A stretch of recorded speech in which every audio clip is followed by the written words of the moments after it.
পিতা परमेश्वर ধন্যবাদ মহান প্রভু যিশুর নামে। আর যিশুকে জানাই অসংখ্য অসংখ্য ধন্যবাদ। তো আজকে একটা বাক্য নিয়ে আলোচনা করব, পরমেশ্বর পিতার বাক্য। আজ অনেক মানুষ যিশুকে গ্রহণ করার পরেও তেল আর জলের উপরে বিশ্বাস করছে, কিন্তু প্রভু যিশুকে বিশ্বাস করাই হচ্ছে অনন্ত জীবন। প্রভু যিশুর বাক্যই হচ্ছে অনন্ত জীবন।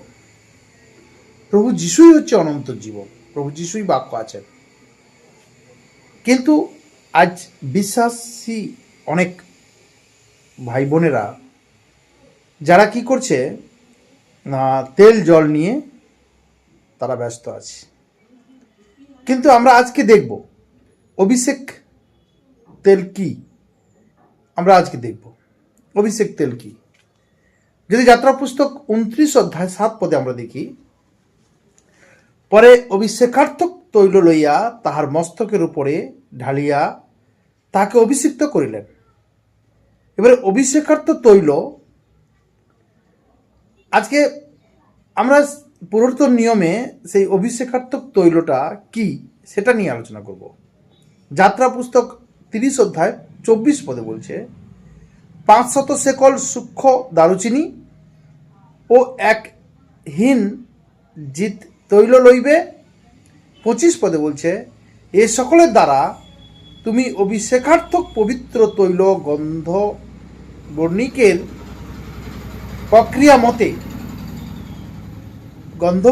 প্রক্রিয়া মতে কৃত তৈল প্রস্তুত করিবে, তাহা অভিষেকার্থক পবিত্র তৈল হইবে। এবারে এই অভিষেকার্থক পবিত্র তৈলের দ্বারা কি কি করা হতো না, আর তদ্বারা তুমি সমাগম তাম্বু সাক্ষ্য সিন্ধুক, 27 পদে বলছে মেজ ও তাহার সকল পাত্র,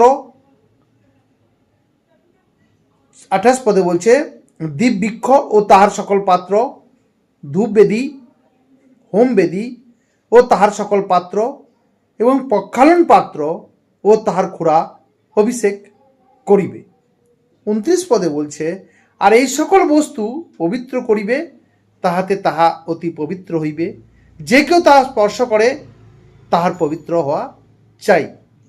তাহলে অভিষেকের তেল স্পর্শ করার আগে নিজেকে পবিত্র হতে হবে, কিন্তু অভিষেকের তেল দিলে যে পবিত্র হবে এটা কিন্তু বলেনি।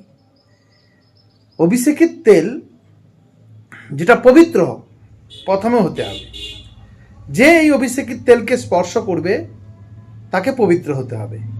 তার মানে পুরাতন নিয়মে যে অতি পবিত্র স্থানে যখন যাজক প্রবেশ করত তাকে অভিষেক তেল দ্বারা অভিষেক করা হতো, আর সেটা প্রথমে নিজেকে পবিত্র করতে হতো, তারপরে সেটা একটা যাজক হিসাবে নিযুক্ত হতো। সেই যাজককে পবিত্র হতো, নিজেকে পবিত্র করতো। আর সে, কারণ ওই যাজক এই পৃথিবীর মানুষের মধ্যে থাকার কারণে ওই যাজকের দ্বারা মানুষ উদ্ধার পেতে পারে না। সেই জন্য 29 পদে বলছে, আর সকল বস্তু পবিত্র করিবে, তাহাতে তাহা অতি পবিত্র হইবে। যে কেউ স্পর্শ করে তাহার পবিত্র হওয়া চাই। 30 পদে বলছে, আর তুমি হারনকেও তার পুত্রগণকে আমার যাজন করণার্থে অভিষেক করিয়া পবিত্র করিবে। তারপরে তাদেরকে অভিষেক করতে বলছে, কাকে না, যারা যাজক। আর কে অভিষেক করবে? এটি মসিকে বলছে যে তুমি তাদেরকে অভিষেক করবে, যাজকদেরকে। আর ইসরায়েল সন্তানগণকে বলিবে, তোমাদের পুরুষানুক্রমে আমার নির্মিতে তাহা পবিত্র অভিষেকার্থক তৈল হইবে। কাকে বলছে এটা? ইসরায়েল সন্তানগণকে। ইসরায়েল সন্তানগণকে বলছে যে তোমরা পুরুষানুক্রমে অভিষেকার্থক তৈল দ্বারা কি করবে? তাদের সন্তানগণকে পবিত্র করবে।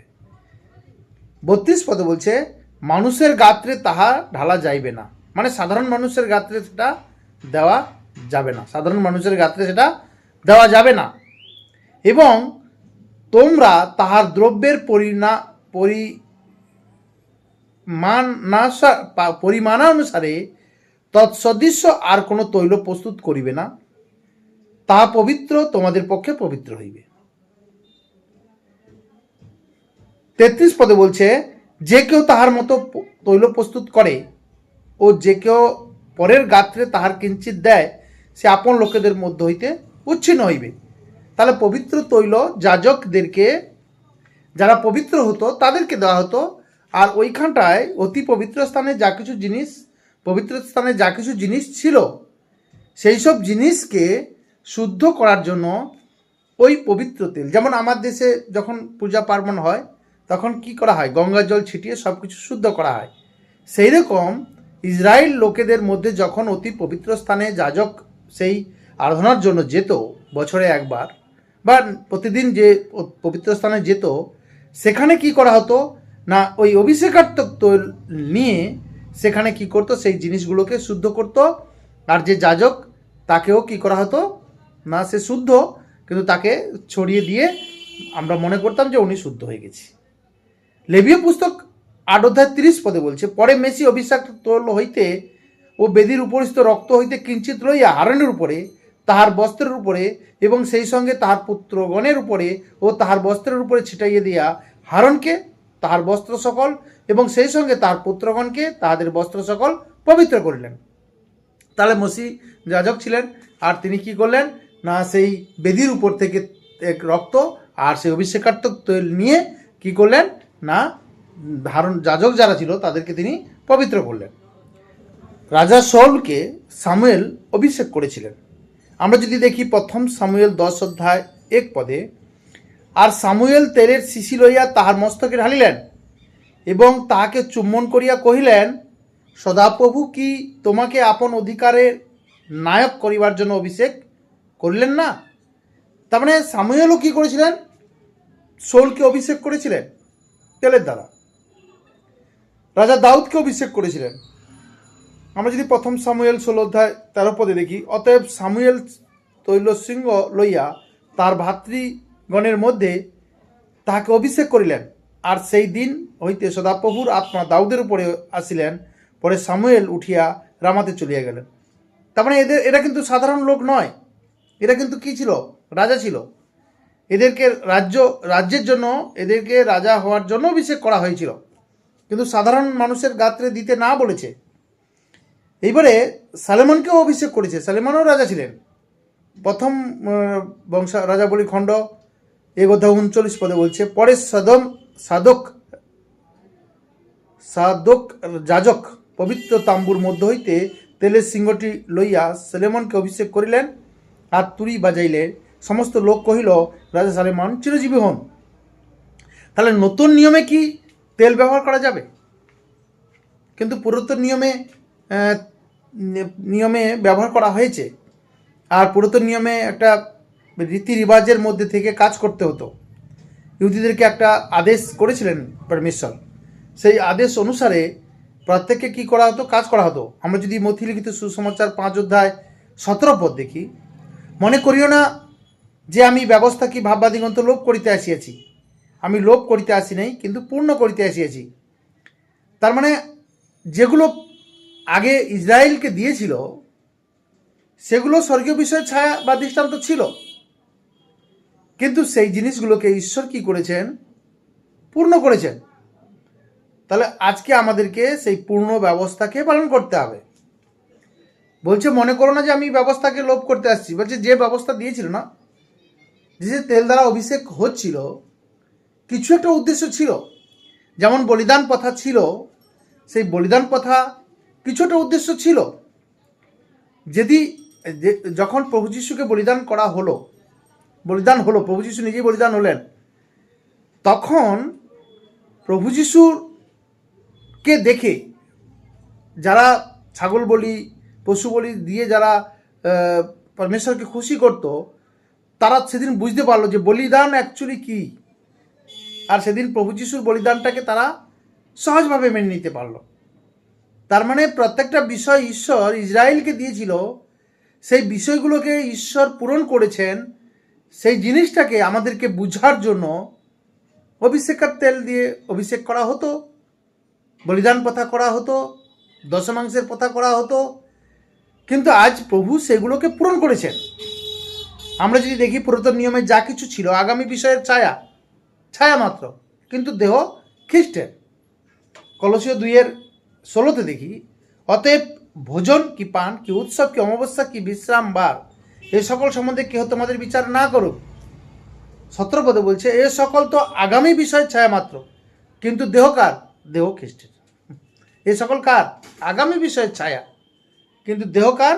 খ্রিস্টের। ইব্রিয় 8:3 বলছে, আমরা যদি দেখি যে ফলত প্রত্যেক মহাযাজক উপহার ও বলি উৎসর্গ করিতে নিযুক্ত হন, অতএব উহারা অবশ্য কিছু উৎসর্জনীয় আছে। তার মানে যে এই যে প্রথম ইসরায়েলকে যে বলিদান প্রথা দিয়েছিল, দশমাংশের কথা দিয়েছিল, তারপরে তোমার যে এই যে তেল দেওয়া অভিষেক প্রথা দিয়েছিল, এগুলোর একটা উদ্দেশ্য ছিল। 4 বলছে দেখো, বস্তুত উনি যদি পৃথিবীতে থাকিতেন তবে একেবারে যাজকই হইতেন না, কারণ যাহারা ব্যবস্থা অনুসারে অপরাধী উৎসর্গ করে এমন লোক আছে। এমন লোক আছে যারা ব্যবস্থা অনুসারে অপরাধী উপহারাদি উৎসর্গ করে। ব্যবস্থা অনুসারে অনেকে কি করে? উপহার আদি উৎসর্গ করে, এমন লোক আছে। 5 বলছে তাহারা স্বর্গীয় বিষয়ে দৃষ্টান্ত ছায়া লইয়া আরাধনা করে। তার মানে মসিকে যখন দেখিয়েছিল যে টাবারনেকেল বানাও, বলিদান প্রথা চালু করো, দশমাংশ প্রথা চালু করো, এ সমস্ত দৃষ্টান্ত স্বর্গীয় বিষয়ের দৃষ্টান্ত। কিন্তু সেই দৃষ্টান্তগুলো প্রভু যীশু কী করেছেন? পূরণ করে দিয়েছেন। দৃষ্টান্ত বা ছায়া লয়ে আরাধনা করে। যখন ইসরায়েল লোকেরা আরাধনা করত, তখন স্বর্গীয় বিষয়ের দৃষ্টান্ত বা ছায়া নিয়ে আরাধনা করত। যেমন মেসি যখন তাম্বুর নির্মাণ সম্পন্ন করিতে উদ্যত ছিলেন, তখন ওই আদেশ পাইয়াছিলেন, ঈশ্বর কহেন দেখিও পর্বতে তোমাকে যে আদর্শ দেখানো গেল সেরূপ সকলই করিও। তাহলে ঈশ্বর সেই পর্বতে মসিকে যে টাবারনেকেল বা তাঁবু বানানোর জন্য যে দেখিয়েছিল, সেটা স্বর্গীয় বিষয়ের দৃষ্টান্ত ছিল, ছায়া ছিল। ইব্রিয় 9:11 বলছে, কিন্তু খ্রিস্ট আগত উত্তম বিষয়ের মহাযাজক রূপে উপস্থিত হইয়া যে মহত্তর ও সিদ্ধতর তাম্বু হস্তকৃত, অর্থাৎ এই সৃষ্টির অসম্পর্কীয়, তার মানে যিশু হচ্ছে সেই উত্তম মহাযাজক। তার মানে যা কিছু ছায়ারূপে দৃষ্টান্তরূপে দিয়েছিল, প্রভু সেগুলো কি করেছেন? পূরণ করেছেন। আমরা প্রথম যোহন 2:20 দেখি, আর তোমরা সেই পবিত্রতম হইতে অভিষেক পাইয়াছ। তার মানে যে অভিষেক তেল দ্বারা করা হতো, যে অভিষেক পুরনো নিয়মে সেই অভিষেকাত্মক তেল দ্বারা অভিষেক করা হতো, আজকে প্রভু যীশু আমাদেরকে কি করেছেন? না, অভিষেক করেছেন। কিসের দ্বারা বলছে দেখো, যে প্রথম যোহন 2:20, আর তোমরা সেই পবিত্রতম হইতে অভিষেক পাইয়াছ ও সকলেই জ্ঞান পাইয়াছ। তাহলে আজকে আমরা সেই ঈশ্বরের, আমরা আগে জগতে ছিলাম যখন ব্যবস্থার মধ্যে ছিলাম, তখন কি ঈশ্বরের জ্ঞান আমাদের মধ্যে ছিল না। কিন্তু যখন আমরা পবিত্রতম থেকে অভিষেক পেয়েছি, যে পবিত্রতম আমাদের প্রভু যীশু ছাড়া এই পৃথিবীতে কেউ নেই, কারণ পৃথিবীতে সবাই পাপ করেছে আর ঈশ্বরের গৌরব থেকে আলাদা হয়ে গেছে। আর ঈশ্বরের গৌরব থেকে আলাদা হওয়ার কারণে রোমিও 3:23 বলছে যে প্রত্যেক মানুষ পাপ করেছে আর ঈশ্বরের গৌরব থেকে আলাদা হয়ে গেছে। আর সেই কারণে সেই প্রভু যীশু দ্বারা আমাদের অভিষেকের প্রয়োজন ছিল। আর এই জন্য দৃষ্টান্ত রূপে তখন অভিষেকের তো তেল দ্বারা অভিষেক করা হতো। ইসরায়েলকে দিয়েছিল এই আদেশ, ইহুদিদেরকে দিয়েছিল এই আদেশ। কিন্তু আজ প্রভু যীশু আমাদেরকে অভিষেক করেছেন, অভিষেক করেছেন। বলছে, আর তোমরা যে সেই পবিত্রতম হইতে অভিষেক পাইয়াছ ও সকলের জ্ঞানও পাইয়াছ, আর তোমরা তাহা হইতে যে অভিষেক পাইয়াছ তা তোমাদের অন্তরে রয়েছে। তাহলে আমরা যে অভিষেক পেয়েছি সেটা হচ্ছে পবিত্র আত্মা। সে পবিত্র আত্মা আমার মধ্যে বাস করছে। আমি রিফিসিও 11:13 অনুসারে যেদিন আমি সত্যের সুসমাচার শুনে খ্রিস্টকে বিশ্বাস করলাম, সেদিন পবিত্র আত্মা এসে আমার মধ্যে বাস করলো, আমাকে অভিষেক করলো। আর আমাকে তেলের বা জলের অভিষেকের প্রয়োজন নেই, কারণ ঈশ্বর যখন আমাকে অভিষেক করে দিয়েছে। আর ঈশ্বর থেকে কে বড় আছে যে আমাকে অভিষেকের প্রয়োজন আছে? কোনো পাস্টার লিডার আজ আমাকে অভিষেক করতে পারবে? আজকে মানুষ বলছে অভিষেক সভা। অভিষেক তো পরমেশ্বর, যেদিন আমি যিশুকে গ্রহণ করছি সেদিন পবিত্র আত্মা দিয়ে আমাকে অভিষেক করে দিয়েছে। বলছে আর তোমরা তাহা হইতে যে অভিষেক পাইয়াছ তাহা তোমাদের অন্তরে রইয়াছে। আমাদের অন্তরে কে আছে? পবিত্র আত্মা। এবং কেহ যে তোমাদেরকে শিক্ষা দেয়, যাতে তোমাদের প্রয়োজন নেই। এবার অন্য কিছু শিক্ষা দিলে তোমাদের প্রয়োজন নেই, যে তোমাকে অভিষেক হতে হবে, তুমি আসছো মানে অনেক দিন তুমি বিশ্বাস করছো, অভিষেক পেয়েছো কি, মানে আমাকে কোনো রকম হাত রেখে প্রার্থনা করাতে হবে না, পবিত্র আত্মাকে ডাকতে হবে না, বাকি আমাদেরকে অভিষেক সভাতে উপস্থিত হয়ে অভিষেক নেওয়ার জন্য আমাকে কোনো কিছু করতে হবে না। আমি সত্যের সুসমাচার শোনার পরে কেউ না কেউ আমাকে সত্যের সুসমাচার বলেছে, আমি প্রভু যিশুকে যখন গ্রহণ করে নিয়েছি, ধন্যবাদ দিচ্ছি, তখন পবিত্র আত্মা আমার মধ্যে এসে বাস করছে, আমাকে অভিষেক করে দিয়েছে। আর কোনো রকম শিক্ষা যেন আমাকে না দেয়, ইহাতে তোমাদের প্রয়োজন নেই। কিন্তু তাহার সেই অভিষেক যেমন সকল বিষয় তোমাদেরকে শিক্ষা দিতেছে, এবং তাহা যেমন সত্য মিথ্যা নয়, এমনকি তাহা যেমন তোমাদেরকে শিক্ষা দিয়েছে তেমনি তোমরা তাতে থাকো। তার মানে আজকে আমাদের এই পৃথিবীতে আমাদেরকে গাইডলাইন কে আছে? পবিত্র আত্মা। কীভাবে চলতে হবে, কীভাবে দেখতে হবে, কীভাবে বলতে হবে।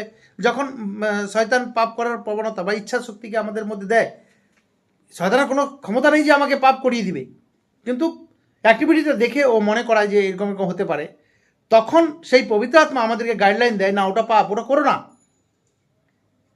সেটাই বলছে মাংসের কার্য আর আত্মার ফল, আত্মার কার্য। তাহলে আমাদেরকে আজকে পরমেশ্বর কি করছে?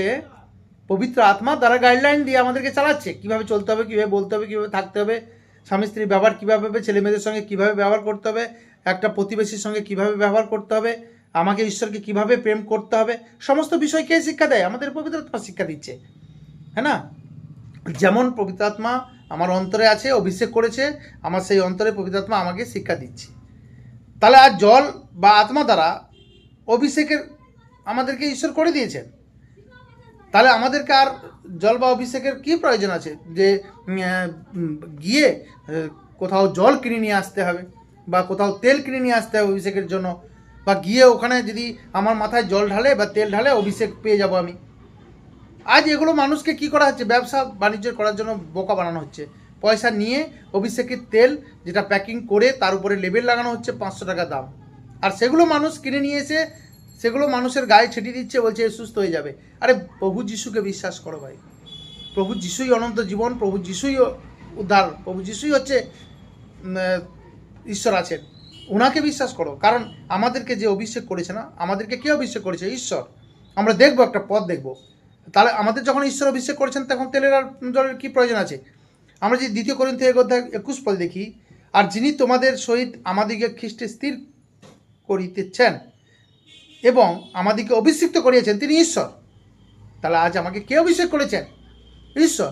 তাহলে ঈশ্বরের থেকে কি পাস্টার বড়, বা আগু ভাই দাদা ভাই যারা তেল বিক্রি করছে তারা বড়? তাহলে আমি কেন আজকে ঈশ্বরের অভিষেকটাকে একটা মানুষের কাছে গিয়ে বলছি আমাকে আবার অভিষেক করো? তাহলে ঈশ্বরের অভিষেকটা কি আমার জীবনের কাজে লাগবে? আর যিনি আমাদেরকে মুদ্রাঙ্কিত করিয়েছেন এবং আমাদের হৃদয়ে আত্মাকে বায়না দিয়েছেন, কে বায়না দিয়েছে আমাদেরকে হৃদয় আত্মাকে? পরমেশ্বর। যিনি আমাকে মুদ্রাঙ্কিত কে করেছেন? পরমেশ্বর। মুক্তির দিনের জন্য মুদ্রাঙ্কিত করেছেন। এফেসীয় 4:30 পদে লেখা আছে, মুক্তির দিনের জন্য আমাকে মুদ্রাঙ্কিত করে দিয়েছে। তাহলে তিমোথীতে যে বাক্যটা লিখেছে, যাকবের যে বাক্যটা লিখেছে 5:14 পদে, এখানে কিন্তু বিশ্বাসের কারণে ওই পীড়িত ব্যক্তি কি হয়েছে?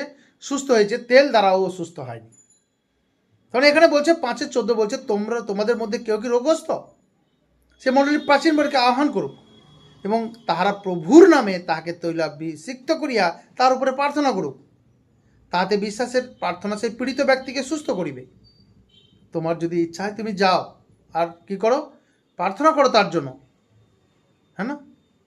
তার বাড়িতে গিয়ে তাকে প্রার্থনা করো, তাকে তেল দাও, ঠিক আছে, কিন্তু তেল বিক্রি করছে কেন? ব্যক্তিকে সুস্থ করবে, প্রভু তাহাকে উঠাইবেন, আর সেই দিন পাপ করিয়া থাকো তবে তার মোচন হইবে।